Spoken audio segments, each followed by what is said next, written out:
नागपुर से एक बड़ा अपडेट आप तक पहुंचा दें। इंडियाज प्रीमियर एग्री समिट का 15वां संस्करण मुझे लगता है शुरू हो चुका है और समिट में सीएम डॉक्टर मोहन यादव इतनी सी बात है कि पहुंचे। गरीब के घर में कार्यक्रम में केंद्रीय मंत्री नितिन गडकरी भी शामिल हुए हैं और ये हमारे लिए मुख्यमंत्री मोहन यादव कुछ कह रहे हैं, सुने आप।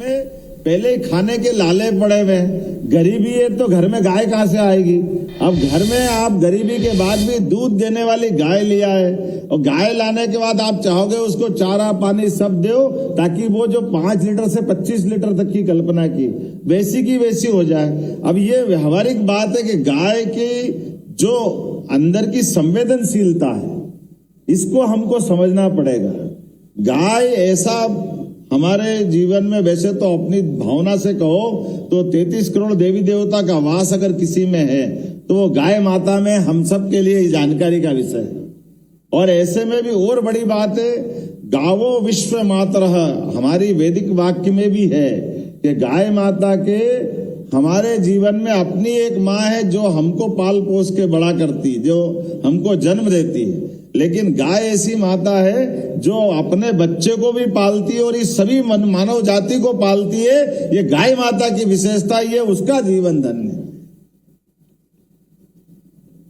ये हमारे लिए बहुत सरल बात है समझने वाली कि गाय की संवेदनशीलता, गांव का परिवेश के साथ घर का परिवेश, गाय की हमारे से अंतरंगता, हमारी जब तक आपस में उसके हमारे बीच के विचारों का प्रवाह, ये मान के चलते कि वो आपकी भाषा को समझती है, बोल नहीं पाती लेकिन संवेदनशीलता तो पूरी रखती है। तो ये जो आप इतने ही शब्द है कि मराठी में आप गोरी गोरा बोलते और हमारे यहाँ बछड़ा बछड़ी बोलते हैं, इतना ही फर्क है। तो अगर हमारे यहाँ गाय के आधार पर घर में गाय उनको तैयार करना है तो हमने गाय को बंद करके उनके घर में गोरी देने का प्रयास किया कि आप 5 गोरी ले जाओ, आप अपने घर में इसको बड़ी करो।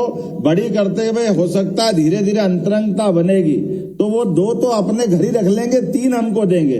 तो वो खरीदने की बात हमने की है हमारी सरकार में कि वो खरीदेंगे तो उसकी आय भी बढ़ जाएगी और घर घर दूध की उत्पादन क्षमता भी बढ़ जाएगी। और ये बहुत सरल भी है, ज्यादा महंगा भी नहीं। बजाय गाय देने के गाय खरीदने का अभियान चलाएं और उसके बाद में फिर हम यही क्रम जारी रखें। मैंने अपनी सरकार में बनने के बाद माने कुलगुरु जी हमने 2-4 निर्णय किए, उसमें से एक बड़ा निर्णय ये भी किया है कि हमारे अपने स्वच्छता के अभियान में बड़े पैमाने पे शहर खास करके महानगर और नगर गाय और इनकी परेशानियों के कारण से स्वच्छता प्रभावित होती है। तो हम बड़ी से बड़ी मशीन ला रहे हैं, बड़ी से बड़ी सफाई करने की एजेंसी लगा रहे हैं और खर्चा कर रहे हैं। हमने कहा ये तो आप करो, अच्छी बात है, लेकिन इसमें मददगार क्या है? तो मददगार मशीन की मददगार से दूसरी खर्चे की व्यवस्था तो बढ़ रही है, लेकिन मूल समस्या जो गाय घूम रही गली गली, तो हमने कहा ऐसी सारी गायें गौ माताएं जो वृद्ध है, अपाहिज है, लावारिस है या खेती का हमारा रकबा बढ़ गया तो चरनों ही खत्म हो गई, तो वो जो छूट के आ रही है, ऐसी सारी गायों के लिए नगर स्तर पर जैसे भोपाल में हम कल ही भूमि पूजन करने वाले हैं। 10,000 की गौशाला भोपाल में बना रहा, 10,000 15,000 की गौशाला नगरीय क्षेत्र में बना रहे हैं। उसके पीछे भाव ये है कि हमारी ये गाय माता को हम संभाल लेंगे और ऐसे में जो बूढ़ी है, अपाहिज है, लावारिस है, किसी कारण से दूध की क्षमता से चली गई है, वो हम रख ले, सरकार रख ले, तो स्वच्छता तो नगर में अपने आप हो जाएगी। और जो दूध देने वाली है, बछड़े बछड़ी है, बाकी चीजें हैं, उसको जो उत्पादक या दूध उत्पादक व्यक्ति है जिसको इच्छा है, प्रयास तो ये रहेगा कि हमारा तो कि दूध आप जब तक दूध देगी वो आप ले जाओ और दूध से निकल जाए तो वापस लाके दे दो, ये हमारा परस्पर संबंध बन जाए। इस क्रम को बनाए रखने से निश्चित रूप से गाय भी बढ़ेगी, दूध का उत्पादन भी बढ़ेगा और हमारे बीच में जो हमारा मूल मन का भाव है कि स्वच्छता से लेकर समाज के अंदर सुव्यवस्था बने, तो हमने कांजी हाउस, खिड़क ये सब बंद करने का निर्णय किया। ये पशुओं को जेल देने की स्थिति तब थी जब घर घर लोग गाय पालते थे, बाहर नहीं छोड़ते थे, लेकिन आज कठिनाई बढ़ी। लेकिन आज मैं आपके पूरे कृषि आधारित व्यवस्थाओं के आधार पर। माननीय गडकरी जी यहाँ नहीं तो मैं उनके सामने बोलता कि भाई साहब आप मध्य प्रदेश को पीछे छोड़ो, मुझे बहुत खुशी होगी, लेकिन हम 1 और 1 11 बनने आए हैं। मुझे इस बात का और आनंद है, हम और आप मिलकर के, आपका विजनरी व्यक्तित्व है, आपके मार्गदर्शन के आधार पर मध्य प्रदेश और हमारा महाराष्ट्र एक साथ बढ़े।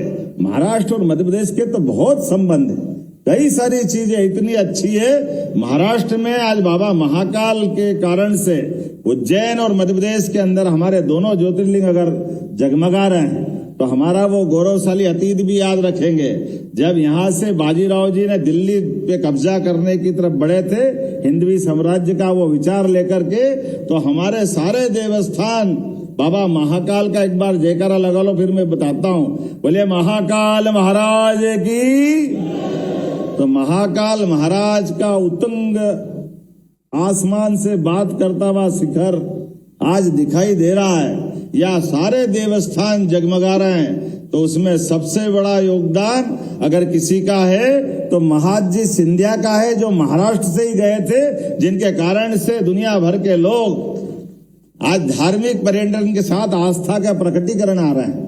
इसी प्रकार से अहिल्या माता का 300वां वर्ष चल रहा है। अहिल्या माता भी महाराष्ट्र की धरती से गई थी। उनके लिए जीवन में अपना राज्य तो अपनी जगह है, लेकिन संस्कृति के लिए जो उनने काम किया, मैं आपको और अहिल्या माता को प्रणाम करता हूं, जिनके कारण से हमारे लिए दुनिया के अंदर एक नारी शासिका का इतना उत्कृष्ट उनका अपना नेतृत्व रहा है। और उनके जीवन में हमारे सभी प्रकार की शासन व्यवस्था में सुशासन की इसी प्रकार की बातें थी। खेती किसानी के लिए सबसे पहले सरकार के माध्यम से कुएं खुदवा कर अगर किसी ने दिया है तो अहिल्या माता के माध्यम से दिया है कि आओ खेती करो। हमारे भील समाज के बड़े आदिवासी समाज के अंदर खेती बाड़ी को प्रोत्साहन देते हुए, पशुपालन को प्रोत्साहन देते हुए हमारे लिए वो सब संसाधन उपलब्ध कराए, जिसके कारण से गांव के लोग गांव में रहे, वो अपनी आजीविका की व्यवस्था वहां जुटा ले, उनकी आर्थिक